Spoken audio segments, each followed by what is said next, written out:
Le Canada vient tout juste de renoncer à un contrat pour des sous-marins américains d'une valeur de 20 milliards de dollars et a signé à la place un accord de 60 milliards de dollars avec l'Allemagne et la Corée du Sud. Washington est furieux.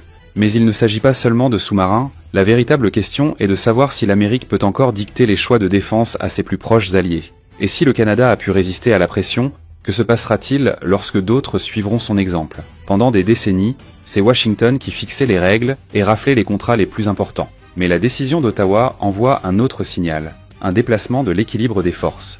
L'Allemagne en profite, la Corée du Sud renforce ses positions, et l'Amérique apparaît pour la première fois comme en perte de contrôle. Les relations entre le Canada et les États-Unis sont loin d'être calmes.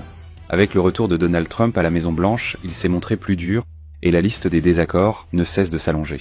Cette fois, il ne s'agit pas seulement de tarifs douaniers ou de commerce. Le conflit touche désormais à la défense, à ces contrats qui décident qui construira les navires, les avions et les sous-marins destinés à protéger l'Amérique du Nord. Ottawa a lancé le projet canadien de sous-marins de patrouille, l'un des plus grands programmes d'acquisition de son histoire. Le montant, environ 60 milliards de dollars canadiens. L'objectif, acheter jusqu'à 12 sous-marins modernes capables de patrouiller en haute mer et de plonger sous la glace arctique. Ces sous-marins détermineront les capacités de la marine canadienne pour les 40 prochaines années.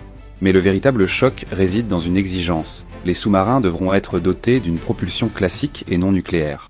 À première vue, un détail technique, mais c'est lui qui a changé les règles du jeu. Les chantiers navals américains, General Dynamics, Electric Boat et Huntington Ingalls ne construisent que des sous-marins nucléaires. Ils n'ont pas de ligne pour les modèles diesel électriques. En fixant cette condition, le Canada a fermé la porte aux entreprises américaines, sans même les citer. Si Ottawa avait déclaré ouvertement que les sous-marins américains n'étaient pas envisagés, le scandale aurait éclaté immédiatement. Trump aurait explosé, le Congrès aurait ouvert des auditions et le Pentagone aurait accusé le Canada de saper l'alliance. Mais les responsables ont tout justifié par des besoins techniques. Plus grande autonomie sous la glace, coûts réduits et absence de complications liées à la technologie nucléaire.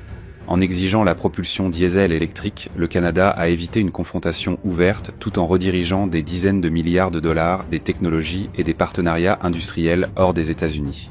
Les entreprises européennes et asiatiques en bénéficieront, tandis que les chantiers navals canadiens récolteront emplois et commandes. Pour Washington, c'est la perte du plus grand contrat de ces dernières années. Et il ne s'agit pas seulement de sous-marins. Regardez le programme des chasseurs F-35.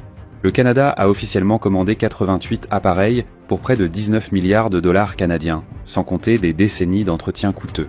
Sur le papier, c'est une victoire pour Lockheed Martin, mais Ottawa s'est réservé le droit de revoir les conditions. Les responsables surveillant de près les retards, les dépassements de coûts et les problèmes de qualité. Si ceci s'accumule, le Canada aura un motif pour se tourner vers l'Eurofighter Typhoon.